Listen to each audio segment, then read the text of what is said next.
I waited 6 long years before I ever bought this bag, and in that time I did a massive amount of research online, but there are still a few things that I rarely ever saw or never saw on the internet, and that's what I want to tell you today. Hi everyone, I'm Jane, and I post handbag videos about once a week, and generally my channel is about personal growth and empowerment, whether it's something really just fun like shopping for handbags or something bigger in your life like running a marathon. I'm here to talk about it with you and encourage you and support you to achieve all your biggest dreams. By the way, thank you David for commenting on my Birkin video and telling me you liked the handbag insights.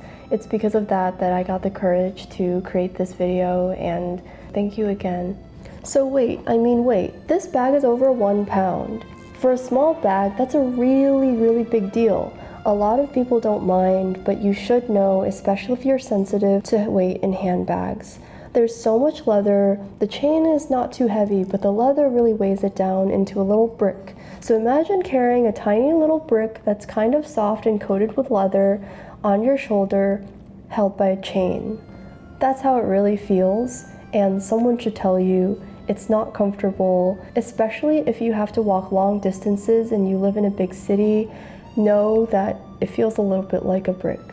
If you put it on the crook of your arm, the bag is going to swing. And so not only is the chain digging into your arm and creating marks into your arm or your skin, the bag is swinging against your body. It's like a combo. You have both. You have the digging in of the chain and then also hitting your legs. That's almost even worse than having it on your shoulder. And then you start wondering, why am I wearing this $10,000 bag that's not only digging into my skin but also hitting me? So then you put it back on your shoulder. But now if you put it on your shoulder, the upper part of your shoulder near the back never fully rests and never really can, because the arm can no longer fall close to your body, just as my left arm is. It's always at an angle, and because it's at an angle, you're never fully at ease. If you wear the bag doubled up on the strap on the shoulder, at least the bottom half of your arm is a bit at ease because it's going towards the center of your body. If you wear the bag as it's traditionally carried, then your entire arm can no longer be at ease because it is at an angle from your body. Now, if you switch to crossbody without changing the strap, and you wear the strap from the outer hole, then the bag will angle and dig into your body, and you will start to wonder if you are pushing down the roof of the bag from the back here near the top. So then you may want to cross body with the chain from the back hole, and I'll do that now. I'll switch it. Now the bag will rest better on your body, and the chain is a little closer to you, and now the bag is no longer angled, and it's really a little more comfortable. Now a new problem presents itself. What if you're wearing jeans where there's a lot of fabric near your belly, or perhaps there's a zipper or buttons? You will start to wonder if those zippers and buttons and fabric pieces are going to scrape against the back of the bag and mess up the quilting or the leather, or in other ways destroy the back of the bag. You may start picking up on scrapes, or you may find that there's a bit of wear and tear along the Mona Lisa smile of the bag, because that's the part that sticks out the most. So I don't know what I'm supposed to do. Maybe I should wear it on my head. Basically, there's no perfect way to wear this bag. The chain is uncomfortable. Where do I put my arm? Those are questions that I'm constantly asking myself when I'm carrying this around the city. And now my civil engineering background is coming out. If you keep your items away from the sides of the bag, I think the sides will hold up for quite a long time. And the back of the bag is pretty vertical and simple, and a lot of the flaps and the weight are more in the front of the bag rather than the back. So most of the weight of the bag, the vertical force, is going to fall towards the front of the bag, and that will cause the bag to either tilt forward or start to buckle in the front. So the way that I try to prevent all of that weight falling is to keep the bag hung up by its chains like this every single day.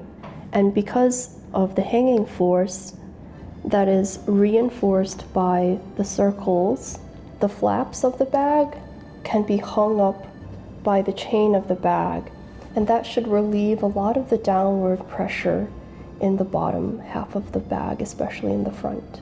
And then the other part of the bag that's mentioned a little in some videos, but in my opinion could be talked about a little more deeply, is the fact that this black lambskin and gold combination, gorgeous combination, is not particularly versatile. The formal look of the bag, the heaviness, can be balanced by wearing a very casual outfit with jeans and a t-shirt. It's still a very heavy visual bag with all of its details, stitching, chain, quilting, shiny leather, and general rectangular form. So if you were to get this bag and wear it on a more daily occasion, it may be more versatile if you get it in a caviar leather with a silver hardware look. But if you don't like that look, you can still get this bag in lambskin, but maybe try a lighter color with a silver hardware or gold hardware combination. A lighter color in this bag, whether that's still leather or fabric or tweed or jean fabric, will give you way more opportunities to wear this because it will be lighter and more casual and carefree compared to this combination. But maybe if you're a real bag collector and you want the more classic combo that I have here, then that could be an excuse for you to get more than one of these. Now to the positives. This bag is so beautiful. This bag makes me feel like a princess, and I hope that if you ever get this bag or have this bag, I hope that it makes you feel that way too. It's just so gorgeous and stands out from all of my other items in my closet, and I could probably just stare at this forever. As uncomfortable as the chain is, it has a comforting sound to it.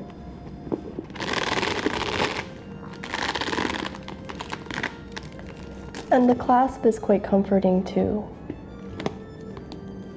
Something about hearing the chain and the clasp and then the leather folding up is just so special, and I don't have that experience with anything else I own. I'd be really interested to hear in the comments what you think of this bag. Is it overrated? Is it underrated? Is it worth the money? Is it really a classic? And also, if you are thinking about getting the bag, maybe ask yourself, do you want me to talk you out of it or into buying the bag in the comments below? This bag is probably not that practical if you need it all day because of the way you have to carry yourself, and it's not going to work in a lot of outfits that you may want to wear. So I would never consider this as a one bag collection item.